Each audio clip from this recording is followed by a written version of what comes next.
Hi friends, வாங்க எல்லாரும் எப்படி இருக்கீங்க? நல்லா இருக்கீங்களா?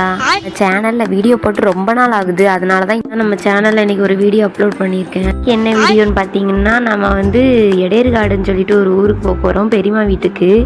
இதுதான் ஃபஸ்ட் ஸ்டாண்டில் நின்றுக்கிட்டு இருக்கேன். பாப்பாவுக்கு வளையல் போடுறதுக்கு மறந்துட்டேன்னு சொல்லிட்டு வளையல், பால் டப்பா எல்லாமே அங்கே இருக்கிற ஃபேன்சி கடையில் ஒன்று வாங்கினேன். வாங்கிட்டு வந்தபோது பஸ் வந்துச்சு. அதனால் பஸ்ஸில் உட்காந்து ஒரு வீடியோ எடுத்தோம், நானும் பாப்பாவும். பாப்பா என் ஃபேஸை பார்த்துட்டே இருந்தா. நம்ம எடேர்காட்டுக்கு போகிற ரூட்டு உங்களுக்கு அந்த ஊர் தெரிஞ்சுன்னா கமெண்ட் பாக்ஸில் கமெண்ட் பண்ணுங்கள். நான் ஊருக்கு சின்ன வயசில் வந்திருக்கேன். பெரியம்மா வீட்டுக்கு அடிக்கடி வருவோம். இப்போ வரது இல்லை.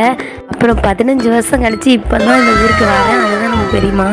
வயசுலலாம் அங்கே ஒரு டேங்க் மாதிரி இருக்குமா பெரியம்மா வீட்டில்.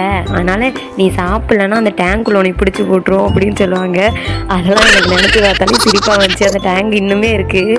பெரியம்மா வீடு பஸ் ஸ்டாண்டு கிட்டே தான் இருக்குது. அந்த பஸ் ஸ்டாண்டு கிட்டே தான் அந்த டேங்க்கும் இருக்கும். அதனால் பெரியம்மா இந்த டேங்கில் தானே என்னை அடைச்சி வச்சிருவேன்னு சொல்லிட்டு பயன்படுத்துவீங்க அப்படின்னு சொல்லி பெரியம்மாட்ட கிண்டல் பண்ணி பேசிகிட்டு இருந்தோம். பெரியம்மா போனோடனே வாங்க சாப்பிடுங்க அப்படின்னு சொல்லிட்டு இலையை தந்து சாப்பாடெலாம் போட்டுட்டாங்க. மீன் குழம்பு வச்சுருந்தாங்க. அப்புறம் நாங்கள் எல்லோரும் சாப்பிட்டுட்டு பாப்பாக்கெல்லாம் சாப்பாடு கொடுத்துட்டு நானும் பாப்பா கூட சேர்ந்துட்டு ஒரு வீடியோ எல்லாம் எடுத்துகிட்டு இருந்தோம். இங்கே பாப்பா வச்சு எடுக்க முடிஞ்சு, நான் ஒன்று எடுக்க அவள் ஒன்று பண்ணேன். ஐயோயோ ஒரே கூத்தாயிடுச்சுங்க. தம்பி நானும் வரமா அப்படின்னு சொன்னான். அப்புறம் அவனையும் வச்சு ஒரு வீடியோ எடுத்துக்கிட்டு இருந்தேன்.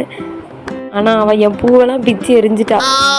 அதாவது பெரியம்மாவோட பொண்ணு வந்திருந்தாங்க, அனிட்டாக்கான்னு சொல்லி கூடயும் உட்காந்து பேசிட்டு பெரியப்பாவுக்கு சரியான போதை. நாங்கள் வந்தால் நாளைக்கு பார்த்து போதை ஆயிடுச்சு. உடனே பூனைட்ட எங்கள் பெரியப்பா வீடியோ எடு அப்படின்னு சொல்லிட்டு பெரியப்பாவை கிண்டல் பண்ணிக்கிட்டே கிடந்தாங்க. பூனையை வித்துருமா வீடியோ எடுக்கால அப்படின்னு சொல்லிட்டு பெரியப்பாவும் எங்கள் கூட சேர்ந்து என்ஜாய் பண்ணிட்டு கிடந்தாங்க.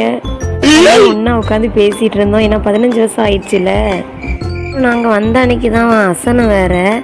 அதனால் பெரியம்மா எல்லா பிள்ளைகளையும் கூப்பிட்டு போயிட்டாங்க. சாப்பிட்றதுக்கு நீயே வாங்க சொன்னாங்க. நான் வரல பெரியம்மா, நீங்கள் எல்லோரும் போய் சாப்பிட்டு வாங்க அப்படின்னு சொன்னோம். அதனால் எல்லோரும் போய் சாப்பிட்டு வந்தாங்க.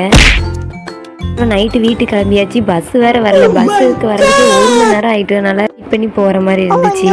அப்புறம் பஸ்ஸுக்குள்ளே வச்சு பாப்பாவுக்கு ஒரே சிரிப்பு. பஸ்ஸில் உட்காரவங்களை பார்த்து பார்த்து ஒரே சிரிச்சுக்கிட்டே இருந்த அழகாக இருந்துச்சு. இதை பாருங்கள். அப்புறம் வீட்டுக்கு வந்துட்டாங்க. வீட்டுக்கு வர்றதில் வீடியோ எடுக்க முடியலை. அப்புறம் இந்த வீடியோ பிடிச்சிருந்தா லைக் பண்ணுங்கள். நெக்ஸ்ட்டு ஒரு நல்ல வீடியோவில் பார்க்கலாம். பாய், டாட்டா.